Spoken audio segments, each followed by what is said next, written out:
So, what are the most commonly accepted biosimilars by major insurers now?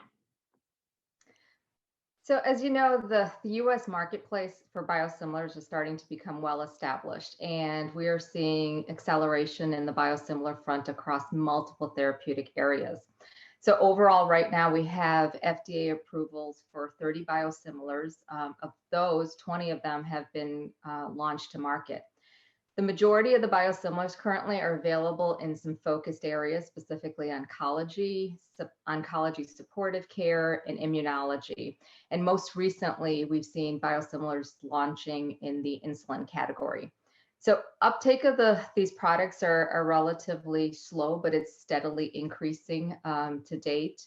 And as far as coverage of biosimilars, it's been mixed across payers because the ultimate reason or goal for the biosimilars is really what is going to lead to the lowest net cost. So payers are looking to see, is it the biosimilar or is it negotiated discounts off of the innovator brand that's going to get to that lowest cost of care.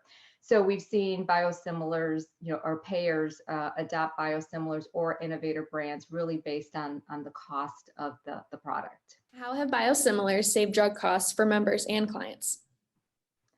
So we are seeing an increase in the number of biosimilars, which does increase competition, and competition drives down drug prices. So as far as the pricing of biosimilars in comparison to brands, we're seeing a lower price in the range of 15 to 30% in comparison to the brand.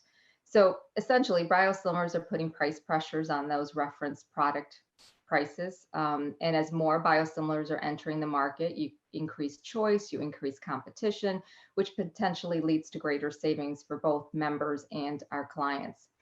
So again, as far as the list price, biosimilars are generally lower in price than the innovator brand products. However, through contracting, formulary placements, managed care organizations such as Optum can negotiate with drug manufacturers to get better pricing and cost, which lowers the overall cost to our members and clients. Great, thank you. Now, what are the most promising upcoming biosimilar launches, and can you explain them a little further? Sure.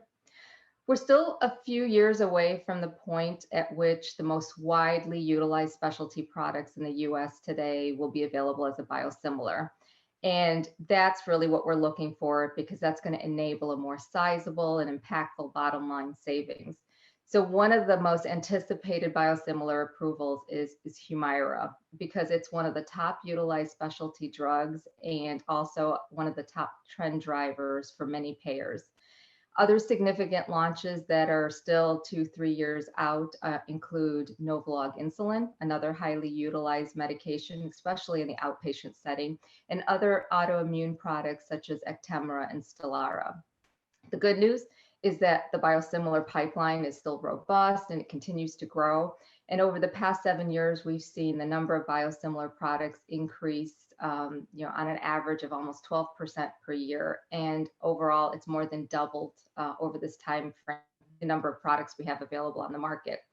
And the pipeline's robust, so today we may have biosimilars in very select categories that's not highly utilized or utilized on the outpatient side, but there's definitely a number of products that are coming to market that's going to have some sizable impact to the biosimilar landscape.